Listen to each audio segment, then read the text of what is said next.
दोस्तों नमस्कार, स्वागत है आप सभी के। अगर फिर से आई चलते हैं बिहार की ताज़ा खबरों की ओर, लेकिन उससे पहले अगर आपने अभी तक इस चैनल को सब्सक्राइब नहीं किया तो सब्सक्राइब कर ले, जिससे कि आपको बिहार की ताज़ा खबर रोजाना मिलती रहे। पहली बड़ी खबर, जदयू संसदीय बोर्ड के अध्यक्ष उपेंद्र कुशवाहा 24 घंटे के बाद पार्टी के बागी नेताओं के साथ बैठक करेंगे। बैठक तो पार्टी को मजबूत करने को लेकर की जा रही है, लेकिन इस बहाने उपेंद्र कुशवाहा जदयू में अपनी ताकत का एहसास कराने वाले हैं। उपेंद्र कुशवाहा ने पिछले दिनों जिस तरह से पार्टी के कमजोर होने की बात कही थी और नीतीश कुमार पर अनदेखा करने का आरोप लगाया था, ऐसे में अब वो 19 और 20 फरवरी को वह पार्टी के अंदर अपनी शक्ति परीक्षण करेंगे। उपेंद्र कुशवाहा ने बतौर पार्टी के संसदीय बोर्ड अध्यक्ष के तौर पर 2 दिन बैठक बुलाई है। हालांकि जदयू के राष्ट्रीय अध्यक्ष ललन सिंह कह चुके हैं कि उपेंद्र कुशवाहा पार्टी के किसी भी पद पर नहीं है। पटना में बाल बच्चे डिप्टी सीएम तेजस्वी यादव बापू सभागार में आरजेडी कार्यकर्ताओं का हंगामा। पटना के बापू सभागार में आरजेडी कार्यकर्ताओं ने हंगामा मचा दिया। अफरा तफरी में कांच का बड़ा दरवाजा टूट गया। घटना के समय डिप्टी सीएम तेजस्वी यादव निकल रहे थे, इसमें वो बाल बच गए, लेकिन इसकी चपेट में आकर कई लोगों को चोटें आई है। इसमें कुछ मीडिया कर्मी भी शामिल हैं। राष्ट्रीय जनता दल ने कर्पूरी ठाकुर की 35वीं पुण्यतिथि पर कार्यक्रम का आयोजन किया था। इसमें हजारों की संख्या में राजद के कार्यकर्ता और समर्थक मौजूद थे। कार्यक्रम के बाद जब तेजस्वी यादव बाहर निकलने लगे तभी आरजेडी कार्यकर्ताओं ने हंगामा कर दिया और जैसे ही डिप्टी सीएम तेजस्वी यादव ने दरवाजा के बाहर कदम रखा तभी कांच का दरवाजा टूट गया। हिंदू राष्ट्र के मुद्दे पर सीएम नीतीश कुमार ने दी प्रतिक्रिया, कहा कि असंभव है, जो ऐसा बोलता है वह देश को खत्म करना चाहता है। नीतीश कुमार ने हिंदू राष्ट्र के सवाल पर कहा कि भारत में विभिन्न धर्म को मानने वाले लोग रहते हैं। राष्ट्रपिता महात्मा गांधी की बात को छोड़कर किसी की बात को नहीं सुनना चाहिए। उनकी बातों पर ही हम लोग काम कर रहे हैं। उनके बताए रास्ते पर ही देश को आगे बढ़ना है और महात्मा गांधी इस देश के लिए सबसे अच्छे हैं। नीतीश कुमार ने कहा कि हिंदू राष्ट्र जैसी बातों को करने वाले जो बोलते हैं बोलते रहे, लोकसभा चुनाव में जनता फैसला कर देगी। राज्य में समाधान यात्रा पर नित्यानंद राय ने साधा निशाना, कहा कि बिहार के लिए सबसे बड़ी समस्या नीतीश कुमार खुद है, उनके विदाई का समय आ गया है। मुख्यमंत्री नीतीश कुमार के समाधान यात्रा पर निशाना साधते हुए केंद्रीय गृह राज्य मंत्री नित्यानंद राय ने कहा कि बिहार के लिए तो सबसे बड़ी समस्या नीतीश कुमार है।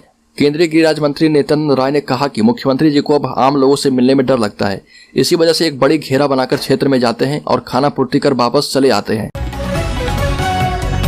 राज्य के भागलपुर जिले में खुले में मांस मछली बेचने पर रोक लगाने की शुरुआत कर दी गई है और ट्रेड लाइसेंस शाखा प्रभारी देवेंद्र कुमार वर्मा ने माइकिंग कराई। तिलका मांझी कटहलवाड़ी के पास बेचने वाले दुकानदारों से निगम की टीम ने कहा कि इस जगह पर प्रतिबंध लग चुका है, इसलिए आप लोग यहाँ से सामान उठाकर किसी दूसरी जगह जाइए, नहीं तो आपका सामान भी सीज किया जाएगा। दुकानदारों का कहना है कि हम लोग यहाँ नहीं बेचेंगे तो कहाँ जाएंगे। निगम यह भी तय करे। यहाँ पर छोटे बड़े करीब 200 मछुआरे एवं स्थानीय दुकानदार मछली मांस की बिक्री करते हैं। तेजस्वी यादव का बड़ा फैसला, स्वास्थ्य विभाग में होगी बम्पर भर्ती, 8000 पदों पर नियुक्ति की प्रक्रिया शुरू। बिहार सरकार ने स्वास्थ्य सेवाओं में गुणात्मक सुधार के लिए 1,60,000 रिक्तियों को चिन्हित कर लिया है। इसमें करीब 8000 नए पदों पर नियुक्ति की प्रक्रिया शुरू कर दी गई है। इन पदों का सृजन पिछले वर्ष से किया गया था। जिन पदों पर नियुक्ति की जाएगी उनमें मेडिकल कॉलेजों के शैक्षणिक पदों से लेकर सदर अस्पतालों के ड्रेसर के पद शामिल हैं। राज्य के सरकारी मेडिकल कॉलेज अस्पतालों से पीजी एवं डिप्लोमा उत्तीर्ण छात्रों को 3 वर्षीय अनिवार्य सेवा के लिए 3990 पदों की स्वीकृति मिली है। इसमें पहले 1330 पदों पर नियुक्ति की गई है। 3 वर्षों में कुल 3990 पदों पर पीजी एवं डिप्लोमा छात्र छात्राओं की नियुक्ति हो पाएगी। राज्य के उप मुख्यमंत्री तेजस्वी यादव ने कहा कि भाजपा भारत को नाथूराम गोडसे का देश बनाना चाहती है। तेजस्वी यादव का तीखा हमला। बिहार के उप मुख्यमंत्री तेजस्वी यादव ने बीबीसी के ऑफिस पर आयकर सर्वे को लेकर भाजपा पर जुबानी हमला किया और कहा कि भाजपा केंद्रीय जांच एजेंसी का दुरुपयोग कर रही है और भारत को नाथूराम गोडसे का देश बनाने की कोशिश कर रही है। तेजस्वी यादव ने आरोप लगाया कि ऐसा करके केंद्र यह संदेश देना चाहती है कि जो कोई भी सरकार के खिलाफ बोलेगा उससे निपट लिया जाएगा। ये भी कहा कि आप सभी जानते हैं कि बीबीसी के साथ क्या हुआ, गुजरात में क्या हुआ सब जानते हैं और वो महात्मा गांधी के देश को नाथूराम गोडसे का देश बनाना चाहते हैं। राज्य में गठबंधन में जारी घमासान के बीच मुख्यमंत्री नीतीश कुमार की पार्टी जेडीयू में तोड़फोड़ के लिए बीजेपी ने खुला ऑफर दे दिया है। विधान परिषद में नेता प्रतिपक्ष सम्राट चौधरी ने नीतीश सरकार पर तंज कसते हुए कहा कि आरजेडी सुप्रीमो लालू प्रसाद यादव के सिंगापुर से लौटने के बाद बिहार में सत्ता चलाना और भी मुश्किल होगा और खुला ऑफर देते हुए कहा कि लालू यादव के खिलाफ लड़ने वालों के लिए बीजेपी के दरवाजे खुले हैं। सम्राट चौधरी ने पटना स्थित बीजेपी प्रदेश कार्यालय में जन कल्याण संवाद कार्यक्रम में लोगों की समस्या सुनने के बाद मीडिया से बातचीत की। इस दौरान राज्य सरकार पर तंज कसा। सम्राट चौधरी ने कहा कि सिंगापुर से सुपर पावर लालू प्रसाद भी लौट आए हैं और बिहार में सरकार चलाना और भी मुश्किल होने वाला है, मगर लालू प्रसाद यादव के खिलाफ लड़ने वालों के लिए बीजेपी के दरवाजे खुले हैं।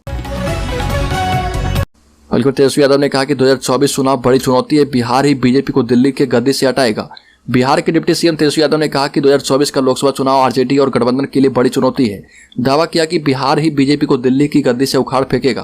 तेजस्वी यादव ने पटना में जननायक कर्पूरी ठाकुर की जयंती पर आयोजित कार्यक्रम में ये बात कही और आरजेडी नेताओं और कार्यकर्ताओं से 2024 चुनाव की तैयारियों में जुट जाने के लिए कहा।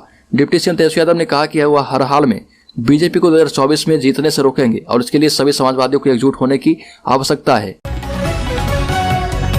बिहार में बेरोजगारी भत्ता योजना के तहत युवाओं को मिलेंगे हर महीने 1000 रुपये।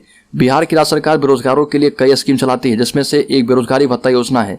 इस योजना के तहत 10वीं और 12वीं पास बेरोजगारों को सालाना 12,000 रुपये भत्ता दिए जाते हैं। इस योजना का उद्देश्य युवाओं को आर्थिक तौर पर सशक्त बनाना है।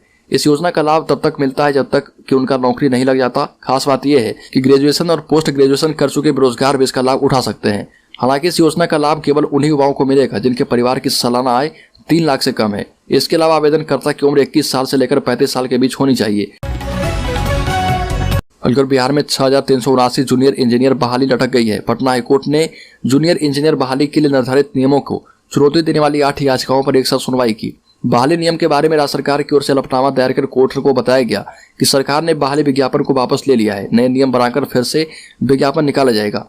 न्यायमूर्ति पीवी बजंत्री और न्यायमूर्ति अरुण कुमार झा की खंडपीठ ने संजय कुमार चौहान सहित 7 अन्य की ओर से दायर अर्जी पर सुनवाई की। आवेदकों की ओर से अधिवक्ता SM सुंदरम और अधिवक्ता दीनू कुमार एवं ऋतिका रानी ने कोर्ट को बताया कि प्रकाशित विज्ञापन में जो शैक्षणिक योग्यता दी गई है वो कानूनन गलत है। राज्य के शिक्षा मंत्री प्रोफेसर चंद्रशेखर ने कहा कि वो शहीद जगदेव प्रसाद की संतान हैं। वो कुर्बानी देना नहीं बल्कि कुर्बानी लेना जानते हैं। एक बार फिर से धर्म ग्रंथों पर बोलते हुए राजद के विधायक एवं शिक्षा मंत्री चंद्रशेखर ने कहा कि जिन धर्म ग्रंथों में शूद्र के बारे में लिखा गया आज वो शूद्र भी पढ़ लिख चुके हैं। शिक्षा मंत्री ने कहा कि जो लोग गरीब और पिछड़े समुदाय के लोगों पर जुर्म ढाते हैं उन्होंने साजिश रची, जिसका नतीजा है कि गरीब और वंचितों से हिंदुत्व के नाम पर वोट और चंदा लेते हैं। राज्य के मुख्यमंत्री नीतीश कुमार ने सुधाकर सिंह पर किया तीखा हमला। कहा कि कृषि में बहुत काम हुआ है, जिसको नहीं पता वो कुछ भी बोलता है। बिहार के मुख्यमंत्री नीतीश कुमार ने पूर्व कृषि मंत्री और राजद के विधायक सुधाकर सिंह पर तीखा हमला किया और कहा कि सुधाकर सिंह क्या बोलते हैं नहीं बोलते हैं उससे मुझे कोई फर्क नहीं पड़ता। राज्य में कृषि क्षेत्र में बहुत काम हुआ है। सब लोगों को मालूम है हमारी सरकार किसानों के प्रति समर्पित है। नीतीश कुमार ने कहा कि शहर और बाजार के क्षेत्र में काफी काम हुआ है। उपेंद्र कुशवाहा का बड़ा बयान। कहा कि बिहार में नीतीश कुमार नहीं बल्कि तेजस्वी यादव चला रहे सरकार।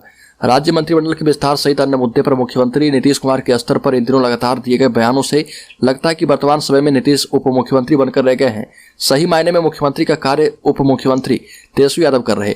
जदयू संसदीय बोर्ड के राष्ट्रीय अध्यक्ष सह पूर्व केंद्रीय मंत्री उपेंद्र कुशवाहा ने ये बातें कही। कुशवाहा ने कहा कि बिहार में मंत्रिमंडल का विस्तार हो या फिर अन्य नीतिगत निर्णय हो, वर्तमान समय में मुख्यमंत्री के बदले उप मुख्यमंत्री तेजस्वी यादव ही काम कर रहे हैं।